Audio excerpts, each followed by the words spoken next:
সময়টা এখন ২০২৪। আজ থেকে ঠিক ৬ বছর আগের কথা। জীবনকে সুন্দর করার জন্য পাড়ি জমিয়েছিলাম প্রবাস নামের জেলখানায়। পরিবারের মানুষকে ভালো রাখবো বলে ১১ বছর বয়স থেকে আমার কর্মজীবন শুরু করেছিলাম। লেখাপড়া যে আমাকে দিয়ে হবে না সেটা ছোট থাকতেই বুঝে গেছি। তাই লেখাপড়ার পিছনে সময় না দিয়ে পরিবারের মানুষকে একটু ভালো রাখার জন্য ঢাকা চলে আসি কাজের জন্য। এরপর ২০১৮-তে পাড়ি জমাই ইরাক নামের দৌড়ে প্রবাসে। প্রবাসে ১ বছর পার করার পর ফ্ল্যাশব্যাক। কেমন আছিস বাবা? শরীরটা ভালো তো তোর? খাবার খাইছিস? আমি ভালো আছি বা শরীরও ভালো। আমাদের এখানে তো এখন মাত্র সকাল ১১টা বাজে। খেতে খেতে এখন আরও ২-৩ ঘন্টা। আর একটু আগেই তো কাজ শুরু হলো। তুমি কেমন আছো? আব্বা কেমন আছে? আর আমার পিচ্চি বুড়ি তিশামণি কেমন আছে? এখনো কি কামেই আসোস? আমরা সবাই ভালো আছি। আর তিশামণি সারাক্ষণ তোর কথাই বলে। একটু আগেই খেয়ে ঘুমালো। তোকে যেই জন্য এখন কল করলাম। কোনো দিকে কিছু করিস না, তোর জন্য আমরা ময়নাকে ঠিক করে রেখেছি। ময়না তো ছোট পিচ্ছি মা, আর ও তো আমার চাচাতো বোন। আর তাছাড়া আমি কারোর সাথে কথা বলিও না। সমস্যা নাই মা, তোমরা যা বলবে আমি তাই করব। ময়না এখন আর ছোট নেই, সামনে জিএসসি দিব। আর তুই আস্তে আস্তে বড় হয়ে যাবে। তুই তো এখন চলে আইতেছিস না। আর আচ্ছা, তাহলে ভালো কথা এইটা, যদি কারোর সাথে কথা না বলিস এখন, তাহলে তুই কাজ কর, পরে আবার কথা কমুনে। আমি এখনো খাইছি না। আমি ঠিক আছে বলে কল কেটে দেই। আমি রিপন, বর্তমানে একজন ইরাক প্রবাসী। বাগদাদের একটা জায়গার নাম হারতিয়া। সেখানে একটা হসপিটালে ৭ তলায় কাজ করছি। তবে আমি কোনো ডক্টর নই। সব কিছু পরিষ্কার রাখা আর কোন ডক্টরের কি লাগবে না লাগবে সেসব এগিয়ে দেওয়াই আমার কাজ। আর এর আগে কাজ করেছি নাপাক সর্তা নামে একটা জায়গায়। একটা মুদি দোকানে কাজ করেছি। প্রায় ১-১.৫ বছরের মতো কাজ করেছি মুদি দোকানে। এরপর মুদি দোকানের কাজ ছেড়ে দিয়ে একটা লোড আনলোডের কোম্পানিতে কাজ করি। সেখানেও প্রায় ৫ থেকে ৬ মাস কাজ করি। এরপর এক বন্ধুর মাধ্যমে চলে আসি হাতিয়া। যে মেয়েটাকে নিয়ে কথা হচ্ছিল তার কথা বলে দেই একটু। যে মেয়েটার কথা একটু আগে আমার মা বলল, ও হলো আমার ছোট চাচার মেয়ে ময়না। আমার ছোট চাচার ৩ মেয়ে। ময়না সবার ছোট। বাকি দুজনের বিয়ে হয়ে গেছে। এখন শুধু ময়নাই বাকি। দেশে থাকতে এইটুকু দেখে আসছিলাম। আর এখন বাবা মা বলছে ময়নাকে নাকি আমার জন্য আনবে। আমার অবশ্য এতে কোনো আপত্তি নেই। চলতে থাকে এভাবেই দিন। ময়নার সাথে আমার এখনো কথা হয়নি। মা ওর সাথে আমার বিয়ে ঠিক করেছে বলার পর। এর আগে মাঝে মধ্যে কথা হয়েছে আমি যখন মার সাথে কথা বলতাম। রুমে শুয়ে আছি। মা বাড়ি থেকে রুমে আসে। আমি শুয়ে শুয়ে টিভি দেখছিলাম। এখনো তাই করছি। মা আমাকে বলে, শুয়ে শুয়ে টিভি দেখা ছাড়া কোনো কাজ নেই? তো কি করব মা? একটু আগেই তো মাত্র স্কুল থেকে আসলাম, খেয়ে এখন শুয়ে আছি। আচ্ছা, এখন টিভি রেখে আমার একটা কথা শোন। তোর সাথে আমার কথা আছে। আমি শুনছি তো মা, বলো না। কোথাও কারোর সাথে লাইন টাইন করিস না। আমরা তোর জন্য ছেলে ঠিক করে রেখেছি। ছেলে ঠিক করে রাখছো মানে কি মা? কোন ছেলেকে আমার জন্য ঠিক করে রাখছো? তোর চাচাতো ভাই রিপন। রিপন দেশে আসলেই তোর আর রিপনের বিয়ে হবে। তোর চাচা চাচি আর আমরা এটা ঠিক করেছি। আমি মায়ের কথা শুনে মাথা নাড়ি। মা আমার মাথায় হাত বুলিয়ে দিয়ে চলে যায়। রিপন ভাইয়ের সাথে আমার বিয়ে হবে। ছোট থাকতে ওনাকে কত মেরেছি আমি। উনি কখনো আমাকে কিছুই বলেনি। এত বছরে মনের মাঝে কোনো স্বপ্ন আঁকিনি কোনো ছেলেকে নিয়ে। মায়ের মুখ থেকে আমার বিয়ে ঠিক করে রাখার কথা শুনে নিজেই নিজের মনের অজান্তে স্বপ্ন বোনা শুরু হয়ে গেছে। এভাবেই কাটতে থাকে দিনগুলো। মাঝে মাঝে কাকির মোবাইল দিয়ে কথা হয় ময়নার সাথে। এভাবেই কেটে যায় আরও একটা বছর। ধীরে ধীরে ময়নার সাথে আমার কথা বলা বাড়তে থাকে। সন্ধ্যা ৭টা এখন। হঠাৎ মোবাইলটা বাজে। মোবাইলটা হাতে নিয়ে দেখি হোয়াটসঅ্যাপে কাকির নাম্বার থেকে কল আসছে। কল করছি, করতে উপাস থেকে একটা মিষ্টি কণ্ঠে বলে, কেমন আছেন রিপন ভাই? এই কুত্তার বাচ্চা, জামাই রেখেও ভাই কয়? তো আপনি কি আমার জামাই হয়েছেন নাকি এখনো? সব কিছু ঠিক হয়ে আছে, দেশে আসলে তো আমাদের বিয়ে হয়ে যাবে। যেভাবে ভাই ভাই ডাকা শুরু করছস, বিয়ের পর বাসরাতেও ভাই বলে ডাকবি তো? তো আপনি তো আমার চাচাতো ভাই, তাই না? ভাই বলে ডাকলে সমস্যা কি? একটা লাথি দিয়া তোরে চাঁদের দেশে পাঠিয়ে দিব। জামাইরে ভাই কইলে মানুষ শুনলে কি কইব? কাকা কাকি কই, ঘরে নাই? আপনার কি মনে হয় আব্বা আম্মা ঘরে থাকলে আমি আপনার লগে কথা কইতেছি? আপনার সাথে কথা কওয়ার জন্য মাঠ থেকে ফোন নিছি, বলছে 10 মিনিট কথা কইয়া মোবাইল দিয়ে। ও আচ্ছা, তো দুপুরে খাওয়া দাওয়া করছস? রাতের খাবার খাইয়া ফালাইছি। আর আপনি জিজ্ঞেস করেন দুপুরের খাবার খাইছি নাকি? আমাদের এইখানে 9:30টার উপর বাজে। ও আচ্ছা, এত রাতে কাকা কাকি কই গেছে? আপনাগর বাড়ি গেছে কাকা কাকির লগে কথা কইতে মনে হয়। আচ্ছা ঠিক আছে, আবার পরে কথা কমনে তোর লগে। আমার একটু কাজ করতে হইব। হ্যাঁ আচ্ছা ঠিক আছে, সময় মতো খায় নিবেন আর দেখা শুন কাজ কইরেন। আমি ঠিক আছে বলে কল কেটে দেই। তার কিছুদিন পর আমাকে মা কল করে। কল রিসিভ করার পর কৌশল বিনিময় করার পর মা বলে, বাবা, তোরে একটা কথা কইতাম। মা কও, কি কইবা? তোর বড় ভাইয়ের লগে কথা কইছিলাম, আমরা বিল্ডিং করতে চাইতেছি, তুই কি কস? এইটা তো ভালা কথা মা। তো তোমরা কাজ শুরু করো। ঘরে যে টাকা আছে এগুলো দিয়ে আমিও মাস শেষ হইলে দিতেছি। মাস শেষ হইতে তো আর বেশি দিন বাকি নাই। আর আমি আমার বেতন আর কারো থেকে নিয়ে লাখখানিক টাকা দিব নে। আচ্ছা তাইলে ঠিক আছে, তাইলে তুই এখন কাজ কর, পরে আবার ফোন দিমুনে। আমি ঠিক আছে বলে কল কেটে দেই। এরপর দেখতে দেখতে এভাবে চলে যায় আরো 3টা বছর। এর মধ্যে আমাদের বিল্ডিং তৈরি হয়ে গেছে বড় ভাই আর আমার টাকায়। বড় ভাইও ইরাকে আছে, তবে তার বেতন মাস শেষ হলে প্রায় লাখখানেক টাকা। আর আমার বেতন 50,000 টাকা। তার ভিতরে আমার খাওয়া খরচ, কিছুদিন পর পর বাড়ি। কিছুদিন পর বড় ভাই আমাকে কল করে বলে সে দেশে যাবে। অবশ্য বড় ভাইয়ের দেশে যাওয়ার কারণ হচ্ছে বিয়ে করা। বিয়ে করা বলতে বিয়ে অলরেডি হয়ে গেছে, এখন উঠিয়ে আনার পালা। আব্বার মা বড় ভাইয়ের জন্য পছন্দ করে আগেই কাবিন করে রেখেছে। কিছুদিন পর বড় ভাই টিকিট কেটে আমার কাছে আসে, আর 2 দিন পর বড় ভাই দেশে চলে যাবে। রাত 11টা প্রায়। দুই ভাই বসে কথা বলছিলাম, হঠাৎ বড় ভাই বলে, রিপন তোকে একটা কথা বলি, কিছু মনে করিস না। আমি বলি, বলো ভাইয়া, তোমার কথা আবার আমি কি মনে করব? বড় ভাই যা বলে শুনে আমার মাথায় আকাশ ভেঙে পড়ে। বড় ভাই বলে, প্রায় মাঝখানেক আগে আমি, মা বাবা আর তোর বড় দুজনকে নিয়ে একটা ইমোতে গ্রুপ করেছিল, সেখানে অনেক কথাবার্তাই হয়। আর আব্বা মা বলে তোকে নাকি বিল্ডিংয়ে থাকতে দেবে না, তোকে অন্য কোথাও ঘর করে দিবে। আমি বড় ভাইকে বলে সমস্যা নেই, মুখে যাই বলি, তবে ভেতরের মনটা ভেঙে চলে যাচ্ছে।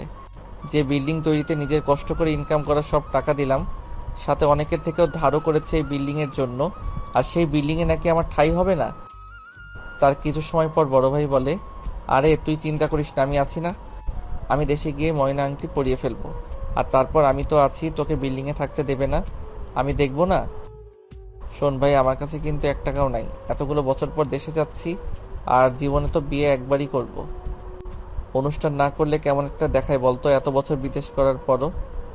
আমিও ভাইয়াকে বলি, তুমি চিন্তা করো না, তোমার বিয়ের সমস্ত দায়িত্ব আমার। যত টাকা লাগে তোমার বিয়েতে আমি খোঁজ করব। 2 দিন পর ভাই দেশে চলে যায়। এরপর ভাইয়ার বিয়েতে সমস্ত খরচ আমি করি। আমার কাছে 1 টাকাও ছিল না। আমি যাকে দিয়ে টাকা পাঠাই সে আমার এলাকার সম্পর্কে কাকা হয়। তাকে বলেছি টাকা দিতে, পরে আমার কাছে টাকা হলে দিয়ে দেব। কাকা অবশ্য আমাকে কখনোই না করেনি। এর আগেও অনেকবার তাকে দিয়ে টাকা ছেড়েছি। 2-3 মাস পর দিয়েছি সেই টাকা। কখনো বলেনি, রিপন তুই যে টাকা চালি, টাকাটা তো দিয়ে গেলি না। এরপর খুব ধুমধাম করে বড় ভাইয়ের বিয়ে হয়। আর ভাইয়ার বিয়ে ধুমধাম করে হবার কারণটা একমাত্র আমি। আর এটাই ছিল আমার জীবনের সবচেয়ে বড় ভুল, ভাইয়ের বিয়েতে সমস্ত খরচ করাটা। সেটা এখন বুঝতে না পারলেও কিছুদিন পর ঠিকই বুঝতে পারি। ভাইয়ের বিয়ের কিছুদিন পর আমি ভাইকে কল করে মজা করে বলি, ভাইয়া তুমি না বললা দেশে গিয়ে নাকি ময়নাকে আংটি পরাইবা, তো এখন আংটি পরাবা না? ভাইয়া বলে সব নিয়ে এখন কথা বলা দরকার নাই, এসব নিয়ে পরে কথা হবে। আমাকে মন দিয়ে কাজ করতে বলে। বুঝলাম না হঠাৎ কি এমন হলো যে ভাইয়া কথা বদলে গেল। রুমে শুয়ে আছি, মা রুমে এসে আমার পাশে বসে। দেখে মনে হচ্ছে খুব রেগে আছে। মা, কি হয়েছে তোমার? আজকের পর থেকে তুই আর রিপনের সাথে কথা বলবি না। রিপনের সাথে কথা বলবো না কেন মা? রিপন কি কিছু বলছে? এত বেশি কথা কোস কেন? তোরে যেটা বলছি ওইটাই কর। মা এই কথা বলে চলে যায় বাইরে। খুব কান্না পাচ্ছে আর সাথে রাগ হচ্ছে। আমি রিপনকে কল করি, কিন্তু ওর মোবাইল ব্যস্ত। এই সময় ব্যস্ত হতে হয়। আমি পরপর কয়েকবার কল করি, কিন্তু ও ব্যস্ত। তুই ময়নার সাথে আর কথা বলবি না। কেন মা, কি হয়েছে? তোমার কি কাকির সাথে ঝগড়া হয়েছে? তোর কাকির সাথে আমার হইব কি লিগা? আমরা ময়নাকে তোর জন্য আনতাম না? আমরা অন্য কোথাও তোর জন্য মেয়ে দেখব। এটা কেমন কথা মা? অনেক আগে থাকতে ভালোবাসতাম না আর বিয়ে করতে চাইনি, তোমরাই তো আমাকে বলেছো যে অন্য কোনো মেয়ের সাথে কথা না বলতে, কারণ তোমরা ময়নাকে আমার জন্য ঠিক করে রাখছো। আর এতদিন পর তোমরা বলতেছো ময়নাকে ভুলে যেতে। বিয়ে যদি করতে হয় আমি ময়নাকেই করব। তোর আব্বা বেঁচে থাকতে এটা কখনোই হইব না, আর আমরাও ময়নারে কখনো মানতাম না। মা আমাকে আর কিছু বলতে না দিয়ে কল কেটে দেয়। মেজাজটাই খারাপ হয়ে গেল। তখনই ময়নার কল আসে। আমি কল রিসিভ করতে ময়না বলে, এতক্ষণ কার সাথে কথা কইতেছিলা? কখন থেকে আমি তোমাকে কল করতেছি? মা কল করছিল। ও আচ্ছা, আমার মা একটু আগে আমারে কি কইছে জানো? তোমার কাকি কি কইছে আমি কমু? মা কইছে তোমার লগে আর কথা না কইতে। আচ্ছা, আমাদের দুই পরিবারের কি ঝগড়া হয়েছে? মনে হয় না। যদি ঝগড়া হতো তাহলে তো আমি শুনতাম না। মার সাথে কথা কইলাম, মাও বললো তোমার সাথে কথা না কইতে। তো কি করবা তুমি? ভুলে যাবা আমারে? পৃথিবী যদি উল্টায় যায় তারপর আমি তোমারে ভুলতাম না। আর তুমি? তুমি আমারে ভিডিও কল দাও, কিন্তু কোনো কথা কইবা না। আমি আব্বা মায়ের আয়না তোমার সামনে কথা কইতা বলে আমি মোবাইলটা পাশের সাইডে রেখে আব্বু আম্মুকে ডেকে নিয়ে আসি। এরপর বিছানায় আব্বু আম্মুকে বসিয়ে দেই। কি রে, আমাদের দুজনকে একসাথে ডাইকা আনলি কেন? আমি তোমাকে কিছু প্রশ্ন করবো, উত্তর দিবা। আচ্ছা, আমি কি রিপনরে বিয়ে করতে চাইছিলাম? না, তুই রিপনের বিয়ে করতে চাস নাই। তোমরা আমারে কইছো অন্য কোথাও লাইন না করতে। তোমরা আমার বিয়ে ঠিক করে রাখছো রিপনের লগে। এটা কি সত্যি না মিথ্যা? মিথ্যা হইব কেন? সত্যি, আমরাই তোরে কইছি রিপনের সাথে তোর বিয়ে ঠিক করে রাখছি। তোমাগো আর কাকাগোর মধ্যে কি হয়েছে আমি জানি না। না তো আমি রিপনরে আগে ভালোবাসতাম, আর না আমি তোমাদের কাছে আইসা বলছি আমি রিপনরে বিয়ে করতে চাই। তোমরা আমাদের স্বপ্ন দেখাতে বাধ্য করছো রিপনরে নিয়া, আর এখন আইসা কইতেছে রিপনরে ভুইল্লা যাইতে, ওর সাথে কথা না বলতে। তোমাদের একটা কথা ভালো করে বলে রাখি, বিয়ে যদি করতে হয় আমি রিপনকেই করবো।